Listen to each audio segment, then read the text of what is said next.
naye alikuwa South Coast, amenunua pale Shelly Beach. So we were very close, very tight na hii familia.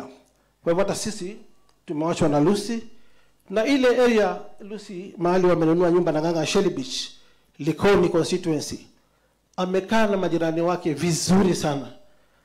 Watu msherekea utadhani yeye ni politician. Na nakumbuka wakati nilifurushwa hapa Nairobi na former president na siasa mbaya, maisha mbaya, niliambiwa wewe nenda Mombasa, Nairobi hatukutaki. So nikajaribu siasa yangu Mombasa, nikaona inaingiana. Huyu Lucy huyu mnamwona amelala hapa, Mwenyezi Mungu wake roho yake malipema peponi, alinimobilizia wananchi wa Likoni, majirani zake, crowd kubwa sana, akawa anajaribu kuniombea kura. Lakini sababu ya siasa mbaya, maisha mbaya, kuregeshana chini, nilipokuwa cleared na 3 bench Mombasa nisimame kama governor, then kesho yake mbio Supreme Court wakasema hapana, tunataka kusikiza kesi yako. Kesi ya mawakili zaidi ya 14 kushinda ile Rigiji.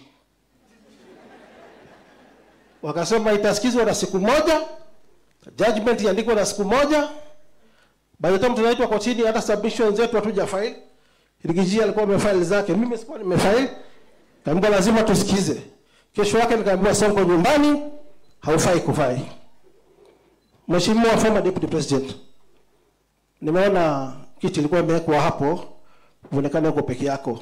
Hauko peke yako, tuko pamoja. Umekuja kuendeleza na dada yetu. Wenye kuogopa, wacha waogope. Sisi hatutakukataa. Ulikuwa deputy president of the Republic of Kenya, vile ulikuwa former governor, vile tulikuwa former governor, tutaendelea kukupenda sababu ulifanyia nchi kazi. Lakini kwa sababu ya siasa mbaya, ulitolewa vile sisi tulitolewa. We feel you, former deputy president. Liwe liwalo, mwenye kuja kutaka kunilekelea makosa, awekelee.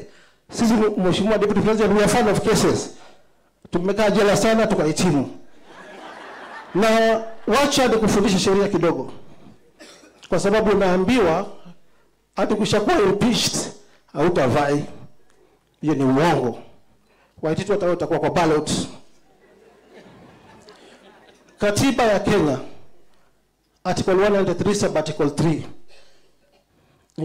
Utaniruhusu further.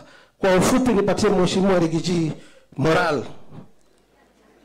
103 inasema any public officer ama state officer ukishakuwa convicted of any offense or any decision kama ile yako ya National Assembly na Senate, hiyo ni sub article 2, kwa uwezi shikilia ofisi.